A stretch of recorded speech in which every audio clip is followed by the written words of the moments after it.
दोस्तों आज की इस वीडियो में हम डिस्कस करने वाले हैं how to disable Windows 10 updates. Windows 10 updates को डिसेबल करने के लिए इस ट्यूटोरियल को कंप्लीट वॉच करें।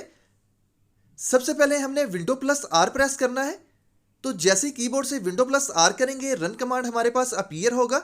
इसकी सर्च बार में हमने टाइप करना है कंट्रोल अपडेट और ओके के बटन पर अप्लाई करना है या कीबोर्ड से एंटर करेंगे।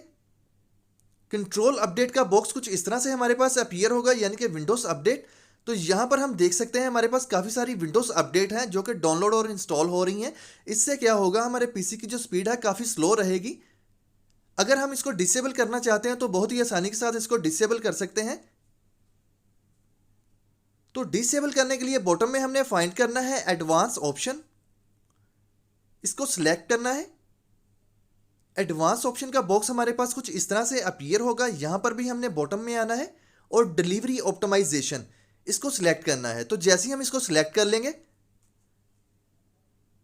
और बॉटम में आएंगे, यानी कि डिलीवरी ऑप्टिमाइजेशन के बॉक्स में भी हमने बॉटम में आना है, एडवांस ऑप्शन में आना है।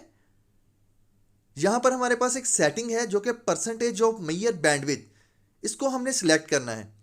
सिलेक्ट करने के बाद नीचे जो ऑप्शंस हैं वो इनेबल हो जाएंगी, आपने टिक करना है और इसकी जो स्पीड है 5 पर सेट करना है। तो जैसे ही हम इनको 5 पर सेट कर लेंगे, इससे क्या होगा, जो ऑप्शनल अपडेट्स हैं या कोई भी अपडेट्स हैं वो हमारे सिस्टम में इंस्टॉल नहीं हो सकेंगी, क्योंकि उसकी जो इंटरनेट की स्पीड है वो ब्लॉक हो जाएगी। तो ये सिंपल मेथड है। जैसे ही हम ये प्रोसेस कर लेंगे, हमने स्टार्ट के बटन पर आना है और अपने पीसी को रीस्टार्ट करना है।